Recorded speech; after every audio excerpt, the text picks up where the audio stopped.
Hey guys, how are you doing? Welcome back to the channel. What we're looking at today is our little, the experimental, I think I called it, I don't know, little 024 AV.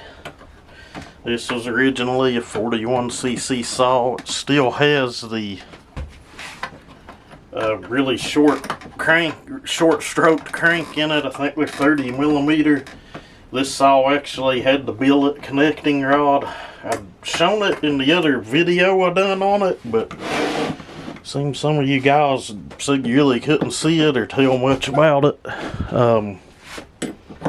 So maybe in this video you'll get a look at it. I'm going to tear the saw down, I think, here on camera. This thing runs good as far as like just an all around grab it, fire it up, go. I have put crank seals in it. This one may have been the one I've done that on video on. I'm not sure, but I did indeed do a video where we done crank seals on one of these. But as you can tell, I've been around on it. There's fines and stuff everywhere, but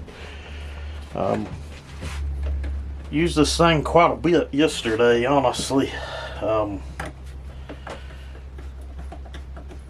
Killed the chain on it on a big limestone rock I didn't see in the woods, but that happens. Been clearing out four-wheeler trails, or actually making new ones, but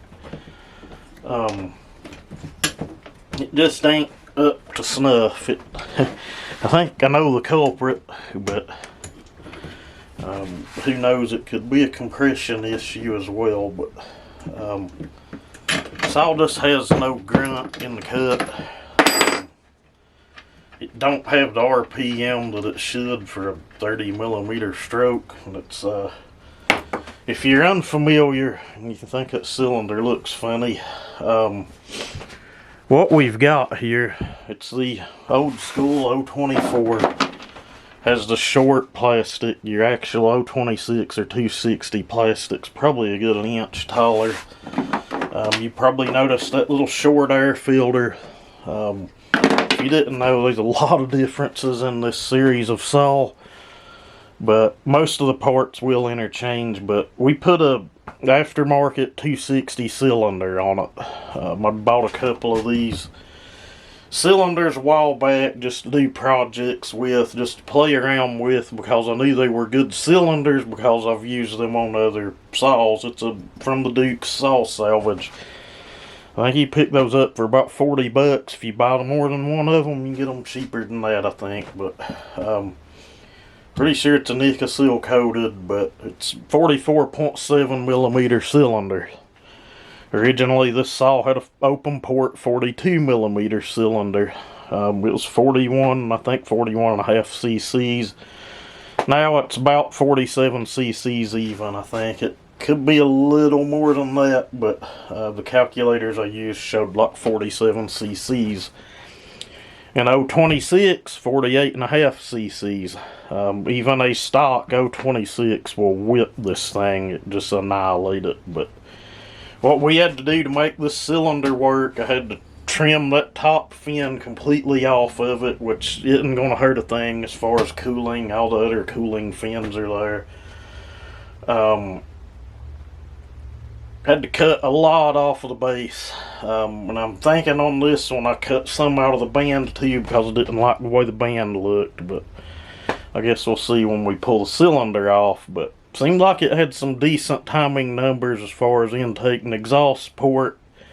And seemed like as an experiment I left it with like 28 degrees of blowdown.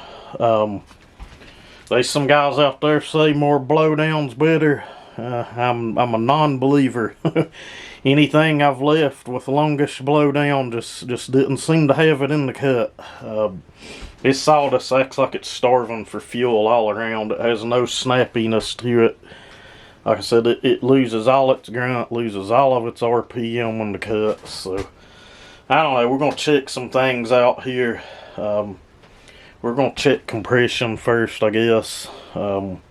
It's ran enough now it should have an okay ring speed, I guess. My compression gauge.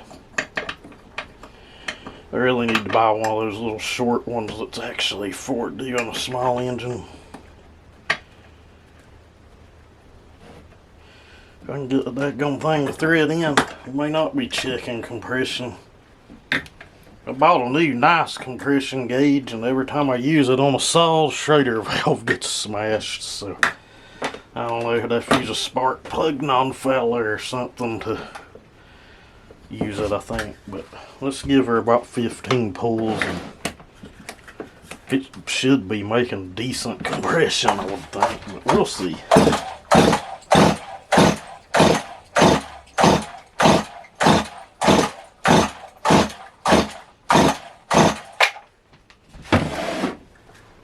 And she is still pumping up, but I don't know, I'd probably call it 165, 170. I was thinking it'd be like 175. It has a dome piston. Like I said, I don't really remember about the squish band or if we was even able to cut it, or I don't remember, but with that kind of compression, it still should have had more grunt than it has. And you know, compression matters, it matters a lot, but it ain't the end all be all to the build either. I've got saws 140 pound of compression that'll kick the shit out of saws I have that have 180 pound of compression, so you can take that for whatever it's worth, I guess. I have a lathe, I have all the stuff, cut squish bands, I find myself not using the lathe more than I use it. You can get a good strong running saw without machine work. I've proven that over and over again, and anyone else can do it too.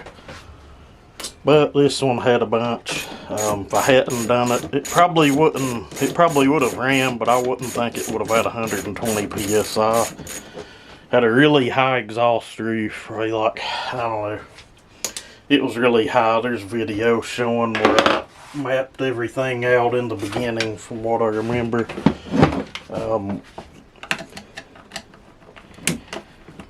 Had a lot of squish, had a mile of squish. It wouldn't even touch the solder that I used from what I remember.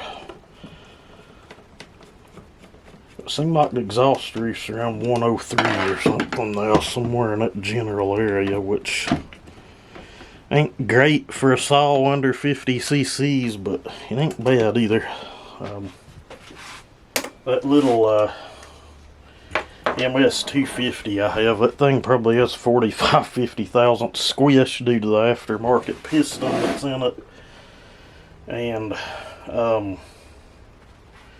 that thing will run circles around this, and it's got less cc's. And it's a open port design.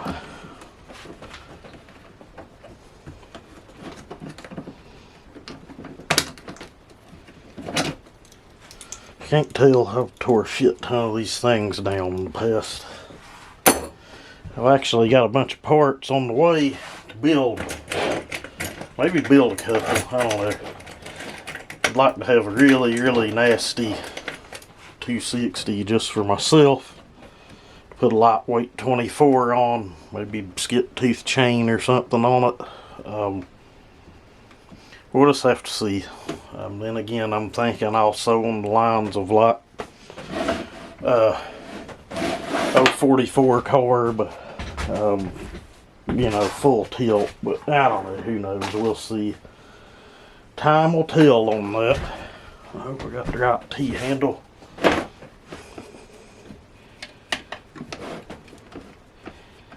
Should have just put something on the impact. Seemed a lot of people loved that video where we done the old 046 versus the 500i. That thing's still getting a little bit of traffic. I'd like to see it do a lot better, but you know, we take what we can get here and don't really complain much about it. Views are views, I guess. And there's basically my 026 muffler mod. If it can't breathe out of that, there's something wrong. It's basically open in the front. It's going through that factory deflector, but that's a pretty good size deflector. I may hook the degree wheel up off camera and just map this thing out one more time just to get. Well, we're going to map it out because we're going to change some things to transfer ports. Really undecided on what I want to do. The lowers ain't been touched on this at all either. The uppers barely were, from what I remember. Seemed like they were way out in the left field. Looks like we still got our good polish on the exhaust port, and I didn't even go crazy with that one. Let's see what's next. If I'm going to map it out, I guess I need to pull this cover off, pop the clutch off, and I'll do that off camera and then come back and we'll let you guys know where things are at. And I honestly have all this wrote down in the book, but I just want to double check and do it again anyway. Guys, so the numbers are about right where I remember. The squish is a little loose, but it ain't like stock loose either, like 27 thou with the glue in there. That could be tightened up a little. It may or may not help things. I tend to over tighten stuff, but it wasn't going to come out either. It's like 102.8 on the exhaust roof, which is basically 103. I think it was 103 before I glued it, but pick up a little bit from the glue, but it ain't like as much as some people let on. I guess it all depends on how thick you lay it in there, I guess, but 131 on the uppers. It's like basically almost 30 degrees of blow down. It's like 29 degrees of blow down, which I think is the main issue here. Some people might disagree. Just the number I was getting is just showing me the transfers are not open long enough. Your transfer duration does matter. I'll repeat that. Your transfer port duration does matter. Plays a huge role in how these things perform. You can call it whatever you want. You can call it blowdown, transfer timing, whatever. It's all measured in duration, meaning from open to close. Yeah, but maybe people argue that and say it don't matter, that they just care when it opens. But if you're caring about where it opens, that's measuring the duration of the port or how long it's open. The lower that number, say if we can move it from, and I'm not going to try to move the whole port that far because I'll lose velocity, but if we can move our transfer timing from 131 down to say 121, that would be awesome. Means our transfers would be open. We would be getting more of a charge up into the combustion chamber. Doesn't make sense why you would, and I did raise those. I don't remember how much, but I know they were way out there when I originally done this. And this cylinder time's a little better if you've got it on like a 260 or an 026 with a longer stroked crankshaft. I always just leave that intake boot on, which on 90% of these old Stihl saws is the easiest way to do. And it's easier just to put it on the cylinder before you go together. I'll probably pull it up out of here and find a scored cylinder or something. It's looking like she's going to look just like she did when we bolted her on. This is a little tip. I like to take my cylinder bolt, regardless of what it is, and just put in a little small separate tray. Makes things easier for me instead of digging through the big magnetic tray, which houses all of the other crap. Well, it's time to put the cylinder back on, but there's a video showing all of this anyway, but you can see the lowers ain't touched. You can tell the uppers were raised some, but not a lot. Look just like they did. We'll put it together. Exhaust port, and this thing's had several tanks of fuel ran through it. It ran a little better the more I ran it, but just it was never gonna suit me. Stock red lever 026, just walk off and leave it. And that red lever don't really mean nothing, it just shows you how old it is and what cylinder it might have on. Alright, so first thing I done, I put it back on the lathe and took a little off of the base just to tighten things up some more. Got my thin solder. I think this solder checks out at like 30 thou, so if we mash it all, we're getting a pretty good mash there. I know we've got it about where we need it to be. Yeah, you should check it after. Alright guys, we're good now. Without the glue, we're at 18 thou, so once we glue that back down, it should be a lot better. It probably will with that short stroke. It might pick up 5, 8, 10 psi or something moving it that far, but I don't really remember what I took out of the band, but it doesn't look like much. But my phone's going crazy down there with emails or texts or something. But the next thing I'm going to do is I'm going to have to sit and ponder and figure out what I want to do on these transfers. There's a look at that base. I don't know if you can see up in there and see the band's had a little bit of work. Not a lot, but it has had a little bit of work. Alrighty guys, where we at? So we took about 10 thou off of the base. As of right now, squished like 18, 19 thou. Get some glue in there. She'll be right where she needs to be. A little light in here. Maybe. Raised the uppers about all I could or all I wanted to, but what I done different is they're drug out toward the intake a little further and angled up on that side pretty good. Same thing over here. Intake port kind of got a little reshape, widened. We threw a little more intake timing at it. Still looks the same out here basically. Exhaust port, I wasn't going to do anything there, but came in and widened it on out some.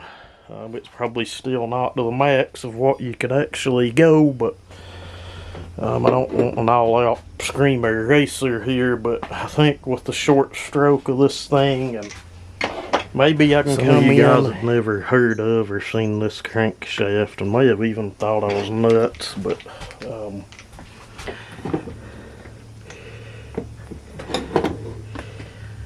there's so much stuff in the way.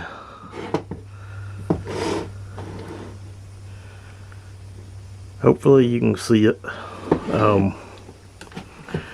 Billet crankshaft. Alrighty guys, final numbers: 20 thou on the squish, 103 on the roof, 128 on the uppers, and remember we did reshape and widen those. Drug them back toward the intake port some. Hopefully that helps get more of a charge in. I'll know as soon as I started if what we done helped, because it was kind of on the lazy side before, but it still ran good for what it was.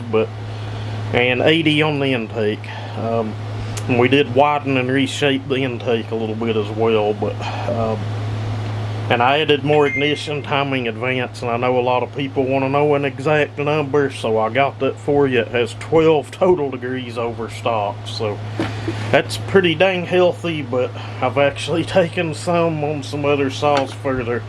The less compression they have and the weaker the curve in the coil. What I mean by curve is at idle, you know, you'll have, say, 20 degrees of timing and say over 3,000 RPMs, it's going to max on out to like your 30 or 36 or wherever you've got it advanced to. But I think factory timing on these falls somewhere in the 25 degree category, so you know we're looking at 36, 37 degrees now total timing. So I'm not getting into all of that in a video, that's really technical, but it has a timing advance. I'm going to fire it up, see how it runs, and I'd hit a rock over on the property with the chains, so we've got to regrind that. That happens, it sucks. You work on a chain, get it cutting good and fast, and hit something, and just all that work down the drain for nothing. And then in another video, we may go over and wrap this handlebar. I would change it over to a plastic one, but we'll just keep it original and do a wrap over it. But anyway, guys, let's fire this thing up and see how she does.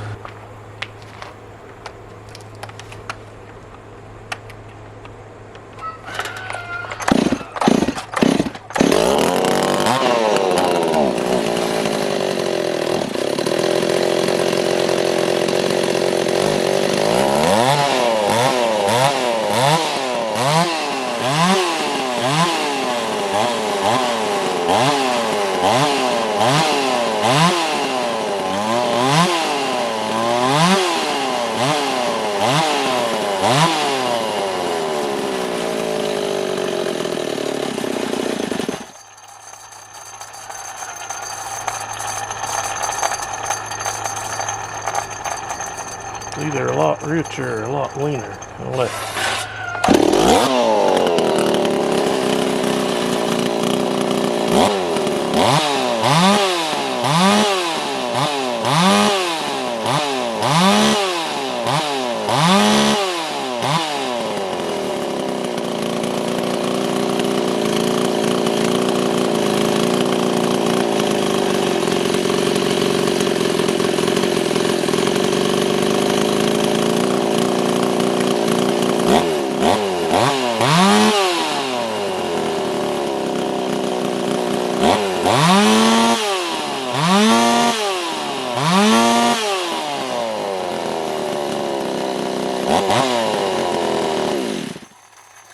Okay guys, it kind of sounded nothing like that before.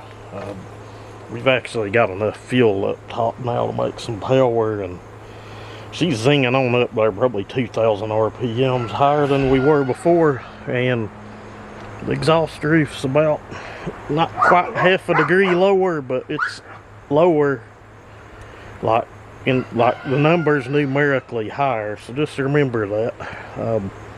Going and raising the exhaust roof don't always mean it's going to be a ripper or a screamer. We didn't touch the roof for that. We lowered the cylinder a little more. More transfer duration, more intake duration. Widened the ports a little bit. She's sounding pretty nasty now. Check that restart.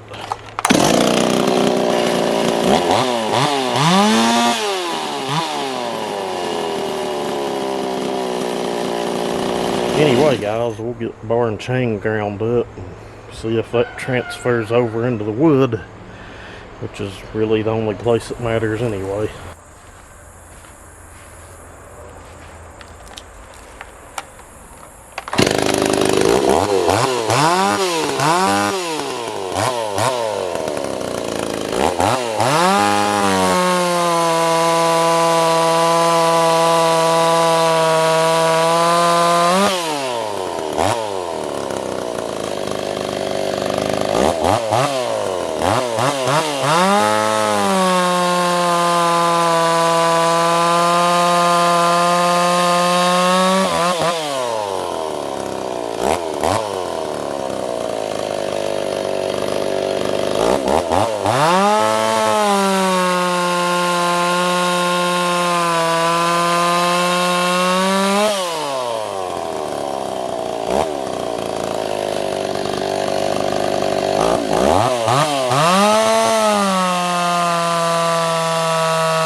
Figure better dump those out before I go in the house. Alrighty guys, it's time to wrap this one up. My battery's telling me I need to wrap it up, but if I can get it in frame.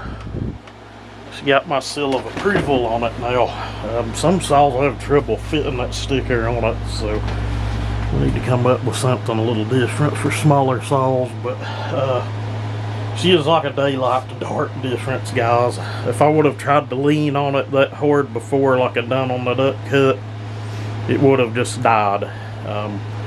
And I'm giving credit on all of that to the transfer duration and the intake timing. We did do a little bit of machine work, but it wasn't enough to make that much of a difference. She's revving much higher now. Got a clean 4-stroke up high. It's probably, I've not had a tack on it, but it's north of 14 grand. Most people that build or know these things can hear that in the video anyway, but she's a sounding real good. Again, that's a 30mm stroke, 024 bottom end with the billet connecting rod. The Duke's nickel seal coated MS 260 top end. A lot of machine work to get that to work. You could buy that cylinder and put it on one of these saws, but the timing numbers are going to be horrible. Your squish is going to be horrible. It's going to make crap for compression. It would run. It may run good enough to get you back cutting, but it's going to be just, it's not going to be a pleasure to run. We'll leave it at that. But anyway, guys, I really enjoy it now. I would have got a bigger piece of wood and put in the stand, but just really didn't feel like it. And honestly, that's about the size of wood that I'm using this saw to cut, but a lot of it I'm cutting like locust and hickory and cherry, and a lot of it's standing dead and seasoned on the stump due to some forest fires. But we'll get this out and run it some more in the near future. But the next thing we're going to do probably is wrap this handle, and I may do that, and maybe the next video or maybe the next one after that. But I've rambled on enough. This has went on way too long. I'll try to put something together for you guys. As always, thank y'all for watching. Everybody have a good day.